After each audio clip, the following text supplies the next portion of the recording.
Vi i Ligestillingslisten kæmper for at forbedre den offentlige sundhedssektor. Vi ønsker blandt andet at forkorte ventelisterne til hospitalerne og give alle en nemmere og hurtigere adgang til forskellige slags behandling. Vi ønsker at ansætte flere sygeplejersker, da vi lige nu mener, at de fleste hospitaler er underbemandede. Vi håber dermed at kunne få folk hurtigere igennem og derved gøre plads til flere. Danmarks fængsler er overfyldte, og vi mener, at forholdene er dårlige. Derfor vil vi hjælpe ungdommen ud af kriminaliteten. Vi vil bygge flere og bedre fængsler og dermed sætte flere mennesker i arbejde.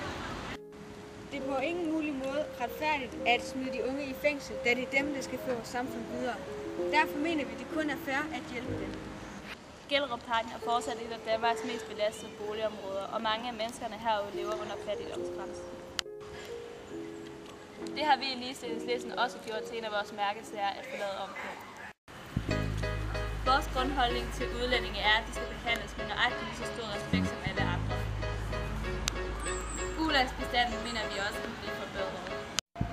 Vi mener nemlig, at det er vores alles ansvar at få verden på ret køl.